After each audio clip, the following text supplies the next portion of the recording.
Bismillahirrahmanirrahim. Assalamu alaikum dear students. How are you? I hope you'd be fine. This is new syllabus primary mathematics workbook 5B. आज chapter number 13 का mind workout करना है हमें page number 114 पर। और इसके अंदर आपको कुछ चीज़ें गिवन हैं और कुछ चीज़ें आपको अपनी दिमाग की बत्ती चलाकर जो है वो फाइंड आउट करनी है। तो वीडियो को एंड तक ज़रूर देखिएगा, अच्छी लगे तो लाइक कमेंट शेयर कीजिएगा। चैनल सब्सक्राइब नहीं किया तो प्लीज़ सब्सक्राइब कर लीजिए। बढ़ते हैं क्वेश्चन की तरफ। It says ABC is an equilateral triangle. इसका मतलब क्या हुआ कि हमारे पास ये जो ABC दिया हुआ है इसके तीनों साइड्स बराबर हैं। ये वाला साइड नहीं है, ये C नहीं है, C की लाइन ये है, ठीक है। तो इसका मतलब क्या हुआ कि ये एंगल और ये पूरा एंगल x सिर्फ इस वाली लाइन तक है स्टूडेंट्स, ये पूरा एंगल ये बराबर होंगे। ये भी 60 डिग्री होगा, ये भी 60 डिग्री होगा और ये भी पूरा x प्लस, समझे इसको y ले लेते हैं तो x प्लस वाई भी पूरा 60 डिग्री होगा, ठीक है। हमसे पूछ रहे हैं, अच्छा दूसरी बात इन्होंने हमें एक और बताई है कि हमारे पास BCD is a right angled triangle. BCD ये जो हमारे पास है BCD ये हमारे पास राइट एंगल ट्रायंगल है, यानी इसके अंदर हमारे पास ये जो साइड है स्टूडेंट्स ये 90 डिग्रीज की है, आप देख सकते हैं। और इसके अलावा इन्होंने एक और बात हमें बताई कि where BC line is equals to CD। इसका मतलब है कि ये जो लाइन BC है ये बराबर है CD के। तो अब हमसे क्या पूछा है इन्होंने, हमसे पूछा है कि ये एंगल X बता दीजिए ये कितना होगा। अब बच्चों आपने पकड़ना ये है कि किसी तरह से मुझे ये एंगल y पता चल जाए तो मैं 60 में से y को माइनस करके x निकाल लूँगी। अरे वाह, और पता चल क्यों नहीं सकता? बिल्कुल चल सकता है स्टूडेंट्स। अगर गौर से देखिए तो ये भी तो पूरा एक ट्राइंगल बन रहा है, ट्राइंगल ACD। ये देखिए ये पूरा आपके पास एक ट्राइंगल बन रहा है जिसमें आपको दो साइड्स पता हैं, क्योंकि इक्विलेटरल ट्राइंगल के बराबर ही ये लाइन CD है तो जितना AC होगा उतना ही CD होगा। इसका मतलब ये हुआ कि ये जो AC है जब CD के बराबर है तो ये एक आइसोसेलेस ट्राइंगल है। और आइसोसेलेस के अंदर होता ये है कि जब दो साइड्स बराबर होती हैं तो उनके ऑपोजिट जो एंगल्स होते हैं वो भी बराबर होते हैं, यानी ये एंगल Y और ये जो एंगल है छोटा सा एंगल D ये दोनों भी बराबर होंगे।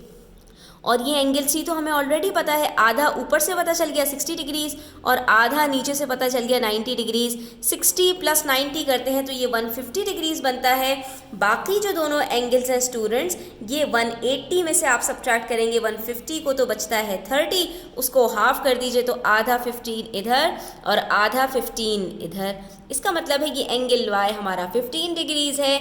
और जैसे ही हमें ये पता चला हम 60 में से 15 को सब्ट्रैक्ट करेंगे तो हमें पता चल जाएगा एंगल X हमारा बराबर है 45 डिग्रीज के। बस अब टाइम है इन सारी चीज़ों को अपनी वर्किंग्स में करके दिखा देना। सबसे पहले हम बताएंगे ABC हमारे पास एक इक्विलेटरल ट्राइंगल है तो तमाम एंगल्स बराबर होंगे 60 डिग्रीज ईच।